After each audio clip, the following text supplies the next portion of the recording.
Good morning, everyone. Today's video is brought to you by, once again, nobody. Just this hillbilly with his iPhone. We had issues with the Blazer. It only wants to play with one window down, not both. So, yeah, we decided to tear subwoofers out of it. And doing a wellness check on the subwoofers. This one is bad. I'm almost thinking it's bad straight out the box because, for instance, it's a dual one, but this voice coil here, it ohms out at 1.8, 1.9. This voice coil is dead. Dead. So, I got a recone coming for this one. I put the piece tape on her so I'd know which one was bad. I tried to cut the dust cap off to see what was up with the tensile lead solder joints, but apparently the hooligans, they fill it with epoxy. So I'll find out more when I cut the cone out. But here's where we're at. I was taking it apart just to flip the subs, meaning motors in rather than motors up, to see what would happen. And like I said, I decided to do a wellness check, and that's when I found that bad sub. You can kind of see how I built the enclosure in here, where the port tube comes down, port tube's up, all the steel bracing. And guys, that's very important. When you build an enclosure, which you're going to hear a good echo in here, which is another really nice feature that you want. But yeah, all that steel bracing. Steel bracing, that's the money right there. Even got the poles.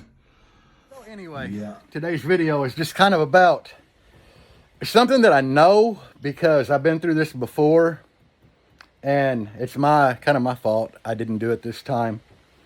Anytime you pull a subwoofer out of a box and you get it new, it don't matter if it's new, used, or whatever. When you get a subwoofer, there's two things you should do to it. One, you should grab your multimeter and check all the coils to make sure they're all proper. And number two, I learned this with the wife's edge with FI subs. Just take a battery. A drill battery works fine. And do a polarity check on it.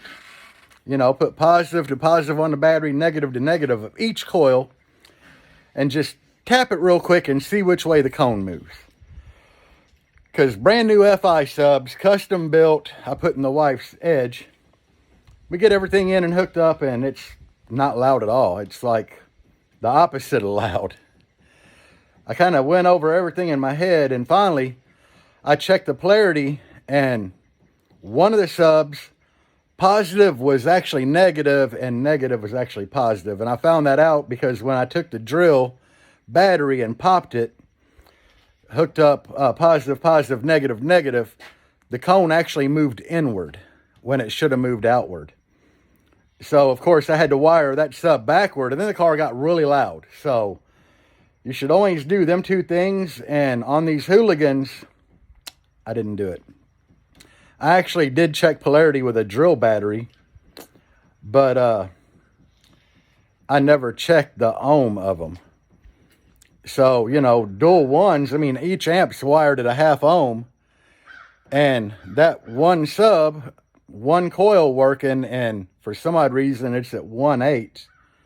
You know, just pulling numbers out of air. Let's say, for instance, you got 3 amps on 3 subs, wired at a half on an 8K. Let's say on music, they're doing 5,500 watts. That 4 sub, wired to an 8K, at 1.8, you know, after rise, that thing might have only seen 900 watts. So the 3 subs with a lot of power is going to overpower that and just beat it to death because they're producing so much air pressure compared to what it's producing, and they're moving with such violent force compared to what it's moving at. All they were doing is damaging that sub. They were just making that thing move like this. And that could have caused a lot of the loading issues that I had in the Blazer. So like I said, I knew better, and it's clearly my fault for not checking them before I put them in. Shit happens, all I can say, but yeah, it only takes a couple minutes, you know. Every base head out there should have a good multimeter. And, I mean, if you don't have a cordless drill, what are you doing with life? But yeah, check the polarity with drill battery. Make sure everything's moving in sync or the proper way. And check your ohm loads on your coils. Hope this video helps somebody. Like I said, this is what we got going on. And this little Blazer, it looked nasty with them motors up, but my original plan was to try to see getting it to play at both windows down, because it's already broke some shit in the driver door from playing with that window up. I was planning on flipping the subs, so I'm going to go ahead and flip them anyway. I'm going to put 3 of them in, wait on my recone to come in for the 4th. Hopefully I'll get to do a recone video for you guys.